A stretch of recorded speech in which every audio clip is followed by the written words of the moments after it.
Excuse me.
At this time, I have the honor to present to you the moral leader of our nation, a great dedicated man,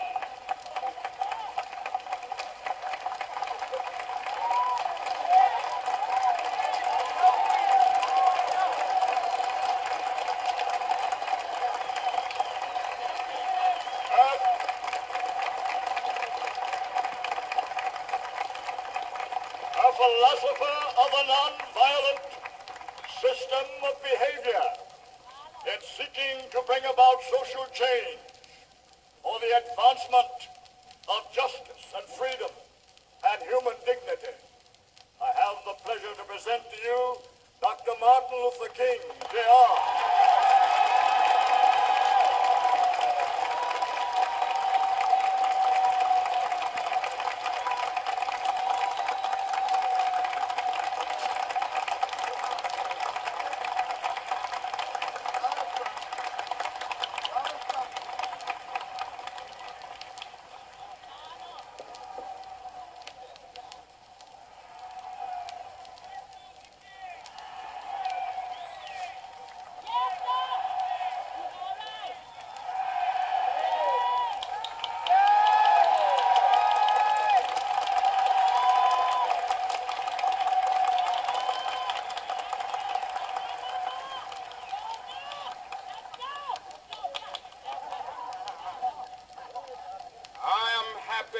To join with you today in what will go down in history as the greatest demonstration for freedom in the history of our nation.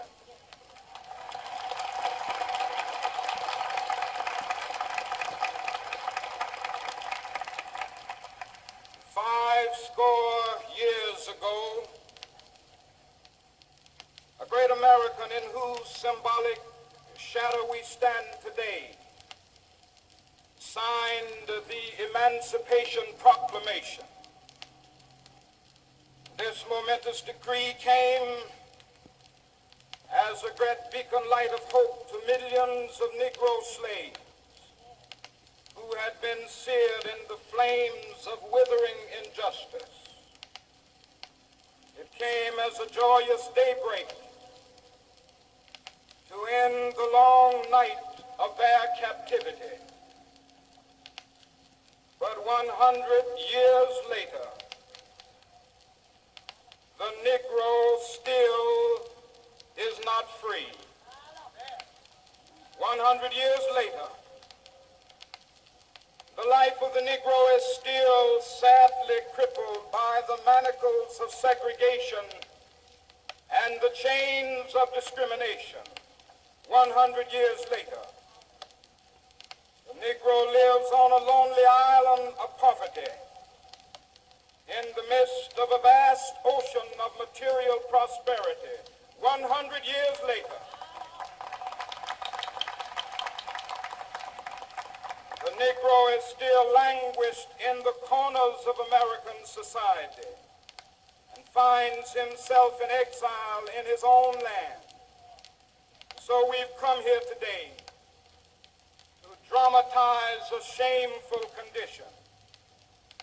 In a sense, we've come to our nation's capital to cash a check.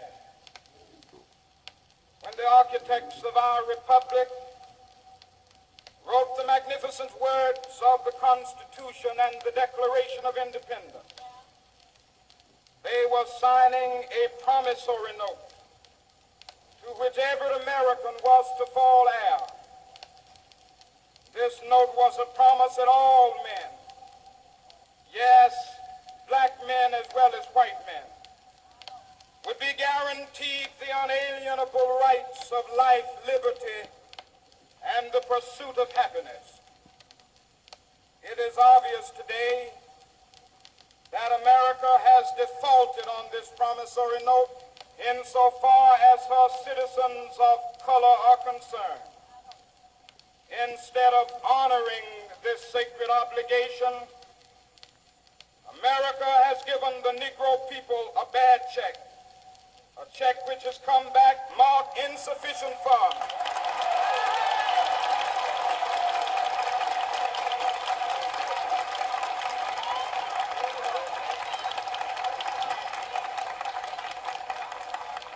But we refuse to believe that the Bank of Justice is bankrupt.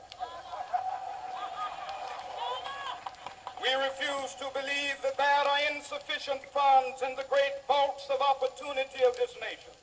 So we've come to cash this check, a check that will give us upon demand the riches of freedom and the security of justice.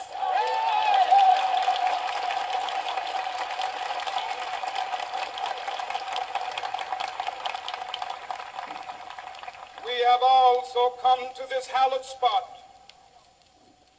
to remind America of the fierce urgency of now. This is no time to engage in the luxury of cooling off or to take the tranquilizing drug of gradualism.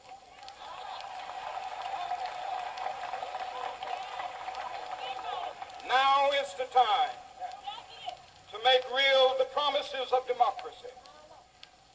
Now is the time to rise from the dark and desolate valley of segregation to the sunlit path of racial justice. Now is the time to lift our nation from the quicksands of racial injustice to the solid rock of brotherhood. Now is the time to make justice a reality for all of God's children. It would be fatal for the nation to overlook the urgency of the moment. This sweltering summit of the Negro's legitimate discontent will not pass until that is an invigorating autumn of freedom and equality.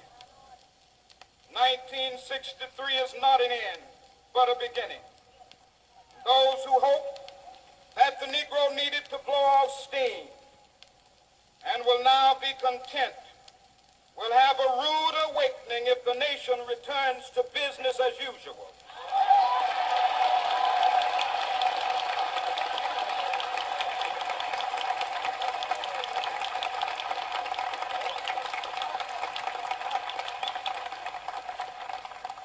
There will be neither rest nor tranquility in America until the Negro is granted his citizenship rights. The whirlwinds of revolt will continue to shake the foundations of our nation until the bright day of justice emerges. But that is something that I must say to my people who stand on the warm threshold which leads into the palace of justice.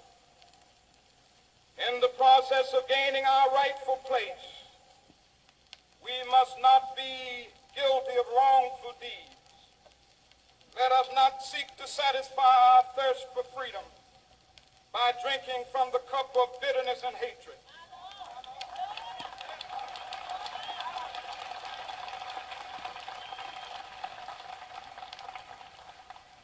We must forever conduct our struggle on the high plane of dignity and discipline. We must not allow our creative protests to degenerate into physical violence. Again and again, we must rise to the majestic heights of meeting physical force with soul force. The marvelous new militancy which has engulfed the Negro community must not lead us to a distrust of all white people. For many of our white brothers, as evidenced by their presence here today, have come to realize that their destiny is tied up with our destiny.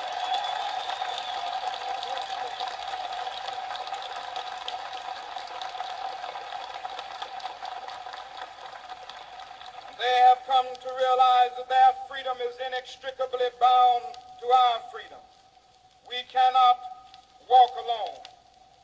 And as we walk, we must make the pledge that we shall always march ahead. We cannot turn back. There are those who are asking the devotees of civil rights, when will you be satisfied? We can never be satisfied as long as the Negro is the victim of the unspeakable horrors of police brutality. We can never be satisfied as long as our body is heavy with the fatigue of travel, cannot gain lodging in the motels of the highways and the hotels of the cities.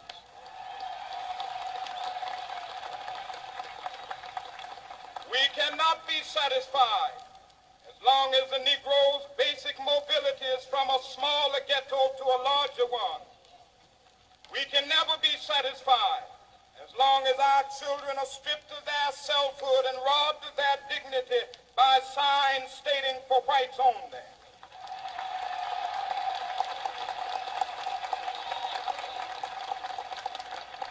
cannot be satisfied as long as a Negro in Mississippi cannot vote and a Negro in New York believes he has nothing for which to vote.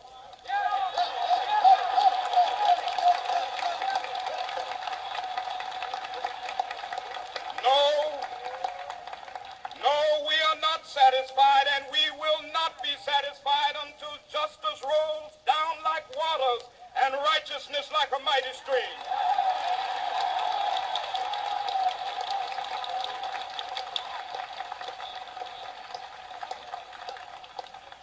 I'm not unmindful that some of you have come here out of great trials and tribulations. Some of you have come fresh from narrow jail cells. Some of you have come from areas where your quest for freedom left you battered by the storms of persecution, staggered by the winds of police brutality. You have been the veterans of creative suffering. Continue to work with the faith that unearned suffering is redemptive. Go back to Mississippi. Go back to Alabama. Go back to South Carolina. Go back to Georgia. Go back to Louisiana. Go back to the slums and ghettos of our northern cities. Knowing that somehow this situation can and will be changed. Let us not wallow in the valley of despair. I say to you today, my friend,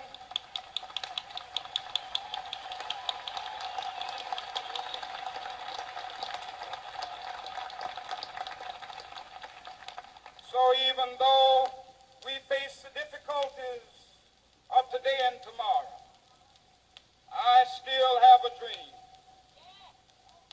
It is a dream deeply rooted in the American dream. I have a dream that one day this nation will rise up and live out the true meaning of its creed. We hold these truths to be self-evident, that all men are created equal.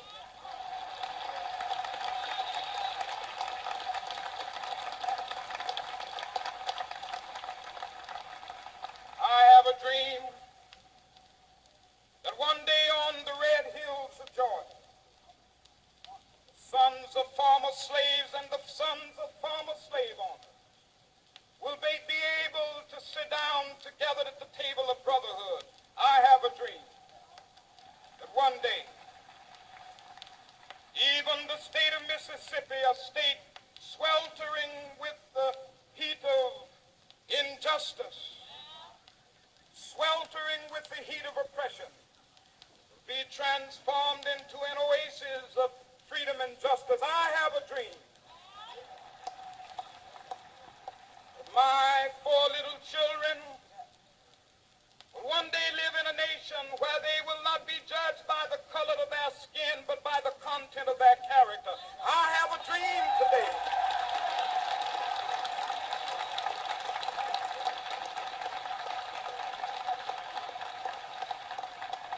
I have a dream that one day, down in Alabama, with its vicious racists, with its governor having his lips dripping with the words of interposition and nullification, one day right there in Alabama, little black boys and black girls will be able to join hands with little white boys and white girls as sisters and brothers. I have a dream today.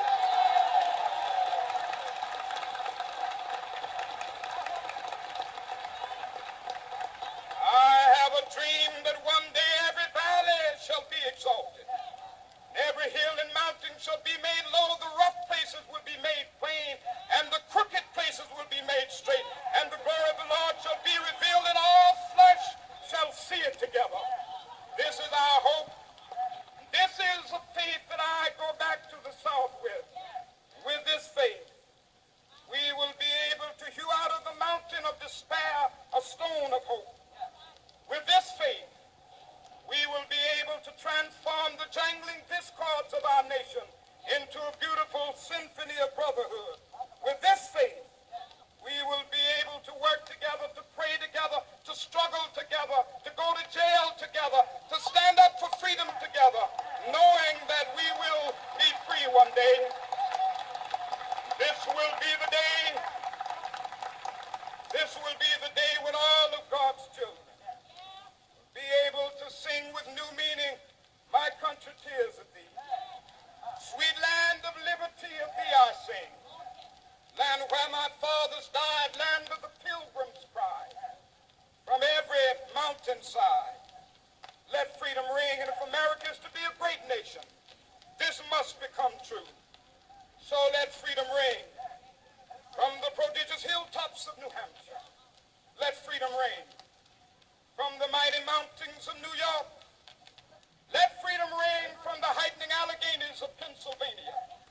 Mountain of Georgia.